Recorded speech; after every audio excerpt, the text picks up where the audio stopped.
John the Baptist is a very special saint. He's one of the few saints that we have 2 feast days during the year. So on 24 June, we celebrated his nativity, his birth, and today we celebrate his passion, his martyrdom. John the Baptist was a precursor of Jesus.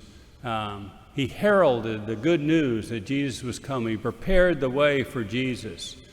He baptized with water and a baptism of repentance.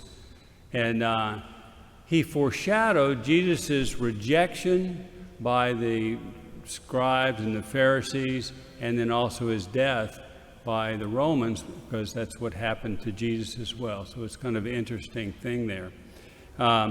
So he is a very great saint, a VIP saint, if you will, because God had put him in our plan for salvation, and he played a real critical role. Now, in that first reading from Jeremiah, God commands Jeremiah. He says, "Stand up and tell them all that I command you." And Jeremiah did that at great expense to his own welfare. But so did John the Baptist. He told people the truth that God had commanded him to tell.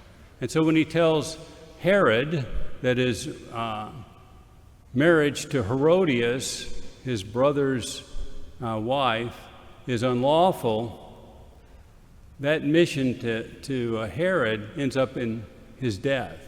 Herodias, Herod's wife, she's filled with anger and guilt. And so if you think about that, 2,000 years ago, women didn't have a lot of rights. If a man wanted to divorce her, he just told her it's over, get out. He'd tell her it's dismissed her. And so if Herod would dismiss Herodias, then she couldn't go back to her ex, Philip, Herod's half-brother. She'd probably end up on the streets. And so Herodias was feeling some pressure. And so when she had an opportunity to get rid of John, she took it. Now, in the ways of the world, you'd say, well, Herodias was victorious and John was a loser. But exactly the opposite's the truth. John stayed true to his mission, his command from God to speak the truth, where Herodias gave in to her worst passions and fears and had John beheaded. Now, St. Paul tells us that Jesus redefines victory through the cross. Jesus' death on the cross was victorious. When we see the cross, we should see victory. And it's victory over what? It's victory over the ways of the world, which are sinful and wrong.